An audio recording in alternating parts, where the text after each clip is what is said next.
Bienvenue frères et sœurs à l'émission de ce soir, prédication du jour.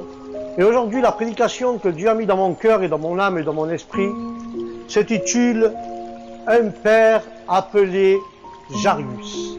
Alléluia. Et là nous pouvons voir que certains hommes, frères et sœurs, ont donné un mauvais exemple de ce que signifie être père. D'autres, en raison et leur manque d'expression et de leurs sentiments, donnent l'impression que le père sont froids et indifférents. Amen.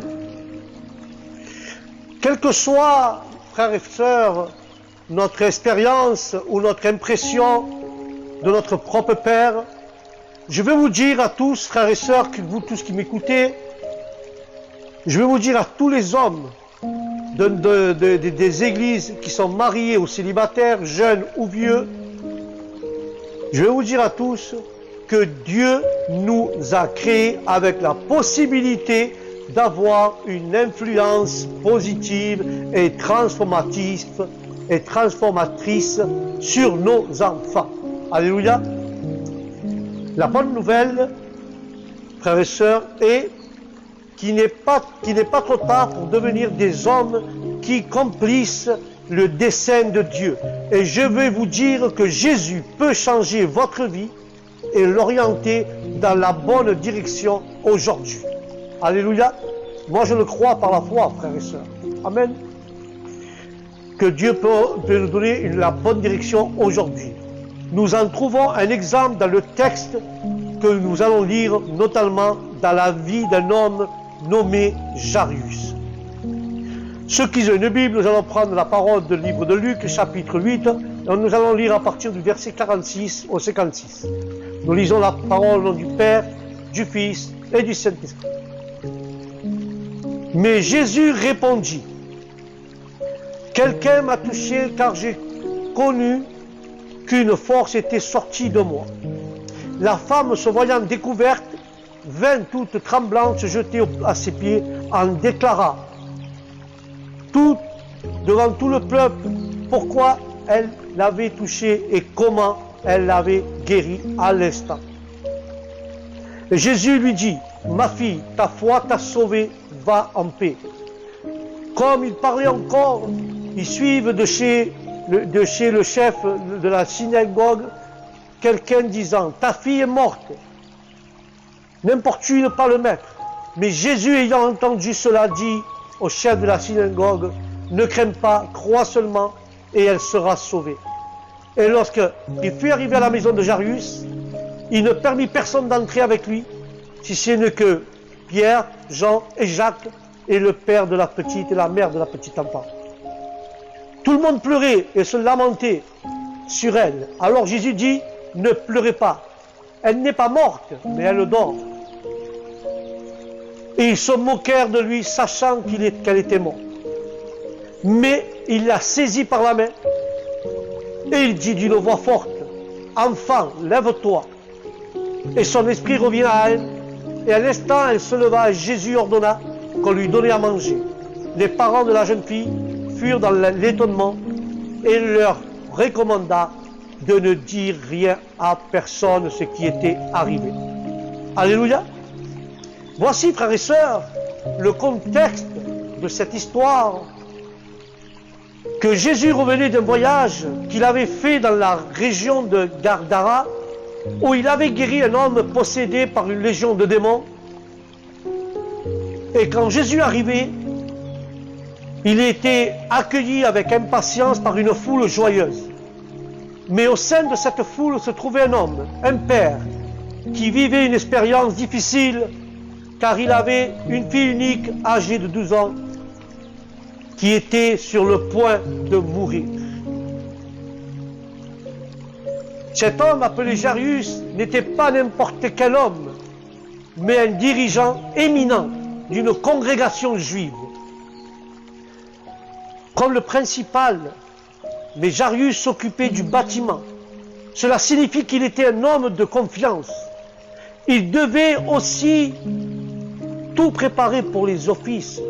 Et cela veut dire qu'il était responsable, frères et sœurs, il devait aussi sélectionner ceux qui participaient au culte et un assistant qui s'occupait des rouleaux sacrés, ce qui nous indique qu'il était un homme avec autorité spirituelle. Il était connu et respecté au sein de la communauté, ce qui nous dit qu'il avait un bon témoignage. Mais ce qui ressort le plus ici, frères et sœurs, c'est son rôle de père et son souci de la santé et du bien-être de sa fille âgée de 12 ans. Que pouvons-nous voir chez Jairus qui nous encourage à nous, parents? Alléluia. Premièrement, nous ne nous plaignons pas des gens, ni d'une foule, ni d'une urgence, ni nous sommes sur le chemin de notre devoir en faisant le bien.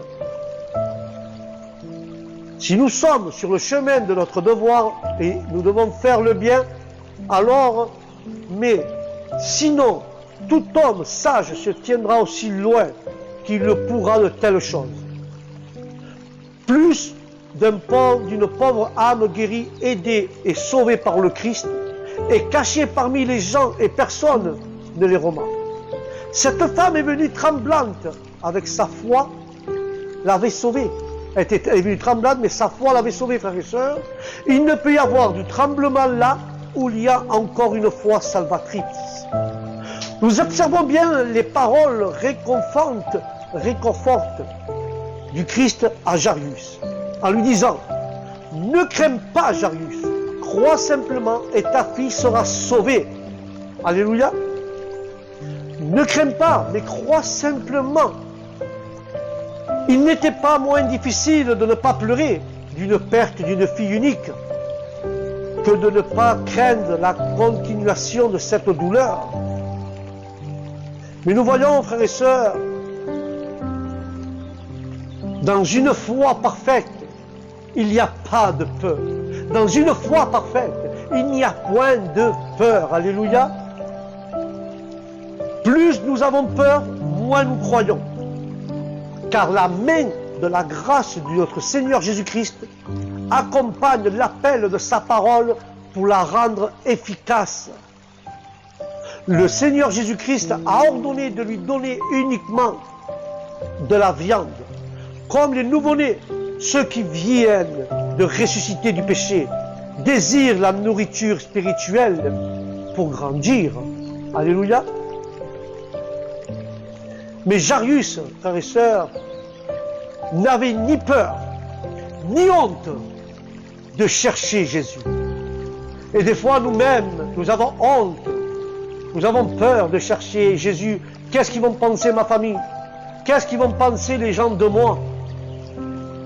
C'est une grande vérité, une vérité sur les hommes, et que nous avons tendance à nous isoler et à garder le silence et à souffrir en silence lorsque nous traversons des difficultés. Souvent, c'est une question de tempérament. Mais l'autre fois, c'est simplement l'ego lui-même qui nous empêche d'être humbles et d'admettre qu'il existe des situations ou des crises qui échappent complètement de nos mains. À part qu'elle nous échappe de nos mains, elle nous échappe aussi de nos efforts et de nos possibilités.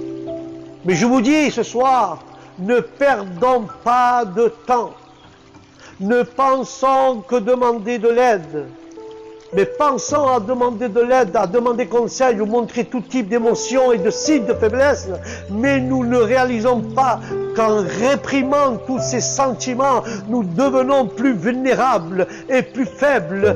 Nous avons été programmés de telle manière que nous ne réalisons pas que nous refusons le privilège de manifester les qualités émotionnelles dont Dieu nous a dotés. Alléluia. Mais Jairus, frères et sœurs, n'a pas cherché Jésus dans le secret, non. Jésus en secret, et encore moins en privé. Jairus ne l'a pas cherché, ni dans le secret, ni dans le privé. C'est au milieu d'une foule, parmi, frères et sœurs, parmi laquelle se trouvaient des connaissances et des étrangers, que cet homme exprima son besoin et sa solitude au Seigneur. Nous ne pouvons pas, frères et sœurs, nous empêcher de remarquer deux aspects importants. Jairus n'a pas envoyé sa femme chercher de l'aide comme le font certains hommes. Non. Il n'envisageait pas non plus d'envoyer un de ses proches ou de ses serviteurs. Non plus. Jairus est allé rencontrer Jésus personnellement. Il n'a pas envoyé sa femme, il n'a pas envoyé ses proches, il est allé chercher Jésus pour le rencontrer personnellement, car le salut est personnel. D'avoir une connexion et d'avoir un contact, une communion avec Jésus, c'est personnel.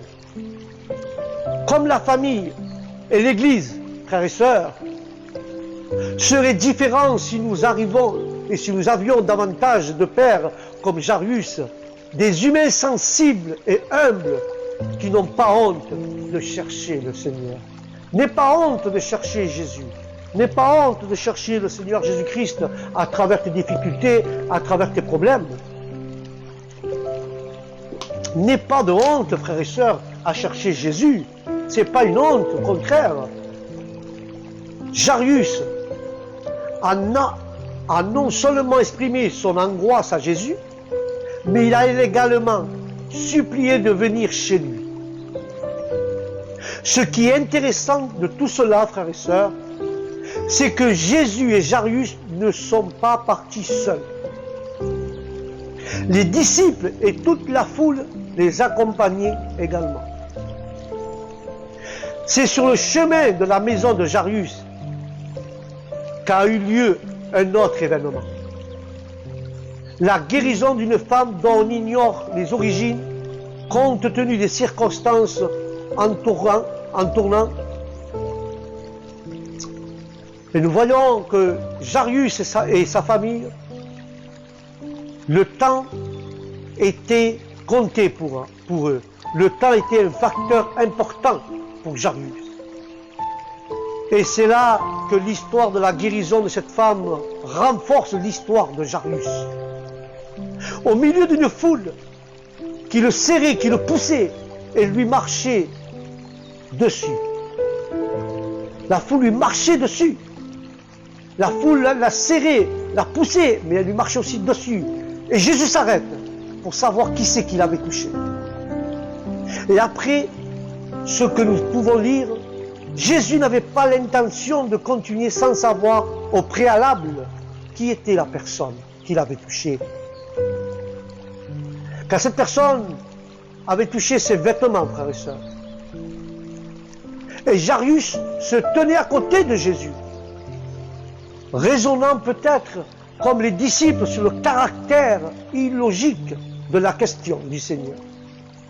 Apparemment, la femme, une fois découverte, a tout raconté à Jésus, qui lui a donné le temps pour donner son témoignage. Sinon, frères et sœurs, comment Luc a-t-il su que sa maladie durait déjà 12 ans? Ou qu'elle avait tout dépensé et qu'aucun médecin ne pouvait la guérir? Comment elle aurait écrit cela, Luc, pardon. Dieu nous a créés avec la possibilité d'avoir une influence positive et transformatrice sur nos enfants. Pour Jairus, ce n'était pas le moment des témoignages, car il était bouleversé par le fait de savoir que si Jésus tardait, il serait peut-être trop tard pour sa fille. Mais laisse-moi te dire un petit point. Jésus n'arrive ni en avance, ni en retard, il arrive au moment opportun. Alléluia, car c'est lui qui contrôle le temps et il est le maître du temps. Alléluia. Mais Jésus avait un but. La vie de Jairus serait transformée. Ça, c'était le but de Jésus. Le but de Jésus, c'est de transformer la vie de Jairus à travers ce problème.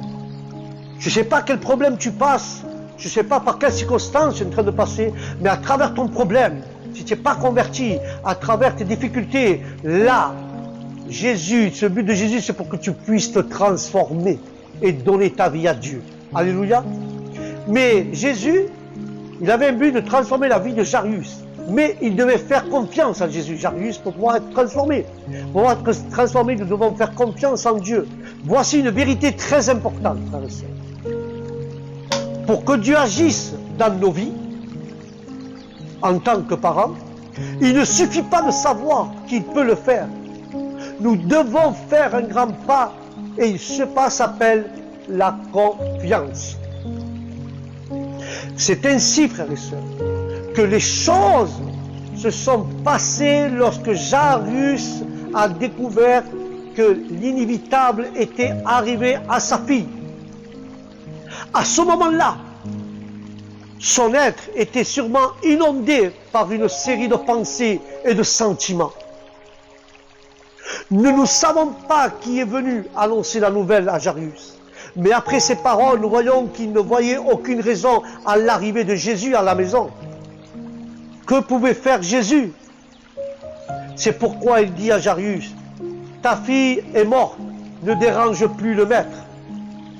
Voilà pourquoi ces phrases à Jairus. Mais Jairus n'a pas hésité à mettre le bien-être de la fille entre les mains du Seigneur. Jairus n'avait que deux options. Demander à Jésus d'oublier l'affaire ou croire que Jésus pouvait remédier à ce qui s'est passé. Et je te pose cette question. Tu as deux options. Ou croire en Jésus qui peut le faire, ou de dire Dieu ne peut pas le faire et tu abandonnes. Il n'y a que deux options comme à Jairus. Mais Jésus, comme à Jairus, il l'encourage simplement. N'aie pas peur. Crois simplement et ta fille sera guérie. N'aie pas peur. Crois simplement et ton problème et ta maladie seront guéris et résolus. Au nom de Jésus. Allez, crois seulement et tu verras la gloire de Dieu. Tu ne trouves pas ce message de cet homme était clair pour Jairus, mais peut-être pas pour nous. Le message de cet homme était clair, mais peut-être pas pour Jésus, car le message terrestre était celui de la mort. Votre fille est morte et du désespoir. Ne dérange plus le maître. Mais cependant, le message du ciel était un message d'espoir. Ne crains pas, crois seulement et de vie. Ta fille sera en bonne santé. Ça, c'est le message du ciel. Quand nous recevons le message terrestre, c'est un message de désespoir, un message de mort. Mais quand tu reçois le message du ciel en venant de Dieu, c'est un message d'espoir, en disant, ne crains pas, je suis avec toi. Crois seulement et tu verras. Tu seras guéri, tu seras béni, ton problème sera résolu. Comme il a dit à Jairus, ta fille sera en bonne santé. Alléluia.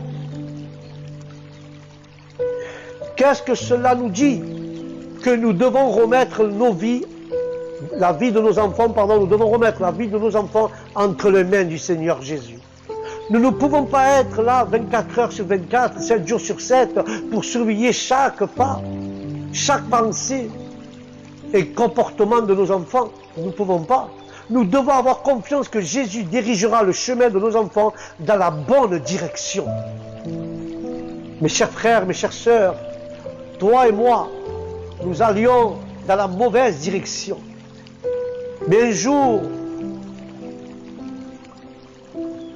Dieu est venu dans nos vies et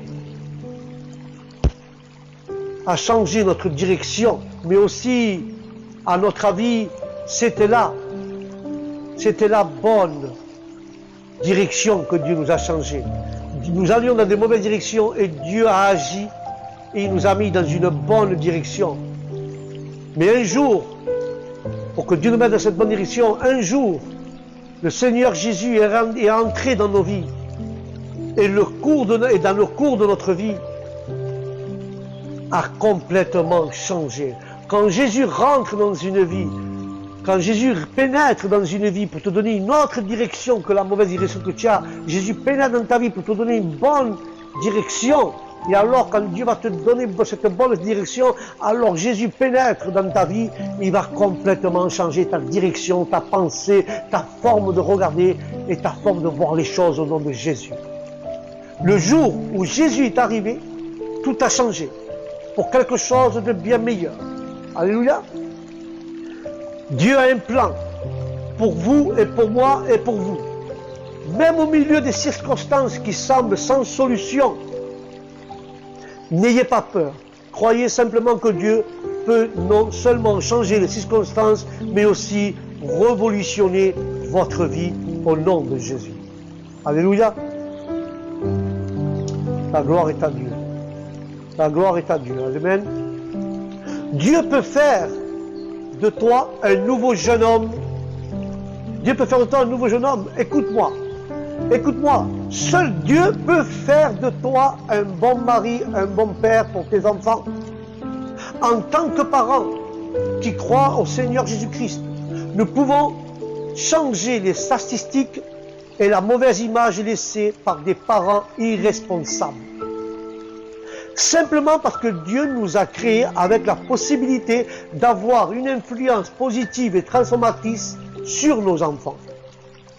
La bonne nouvelle est qu'il n'est pas trop tard pour devenir des hommes qui accomplissent le dessein de Dieu. Et je vais vous dire que Jésus peut changer vos vies et orienter vos vies dans la bonne direction. Car aujourd'hui, est-ce que vous êtes prêts à laisser Jésus vous transformer vos vies? Est-ce que vous êtes prêts aujourd'hui à laisser Jésus transformer vos vies? Alléluia. Êtes-vous prêts à mettre de l'ordre dans vos priorités? Êtes-vous prêts à servir le Seigneur avec votre famille? Et êtes-vous prêts à marcher à la lumière de Jésus? Et je vais conclure avec cela. Il est temps aujourd'hui, et tu as la possibilité, parce que Dieu nous a créés avec la possibilité d'avoir de l'influence positive pour transformer tes enfants, mais seulement si tu te laisses transformer par la parole de Dieu. Est-ce que tu veux que si tu veux servir le Seigneur, et si tu veux servir le Seigneur, faut que tu le sers toi et toute ta famille. Mais Dieu te demande, est-ce que tu veux que Dieu transforme ta famille? Est-ce que Dieu veut que transforme ta vie? Et est-ce que veux-tu marcher dans la lumière? Alléluia. Sur cela, je vous laisse. Pense-le. Tu veux que Dieu te transforme ta vie? Écris Amen sur les commentaires. Si tu veux marcher dans la lumière, écris oui Seigneur, je veux marcher dans la lumière et je veux que tu transformes ma vie et la vie de ma famille et de mes enfants. Et nous voulons te servir, moi et ma famille, et nous voulons marcher dans la lumière au nom de Jésus. Amen et Amen. Voilà, chers frères et chères sœurs, c'était la prédication du jour. La prédication du jour, c'était un père appelé Jarius. Que Dieu vous bénisse, que la paix de Dieu soit dans votre âme, dans votre esprit et dans vos familles. Et je vous dis au prochain programme, Shalom.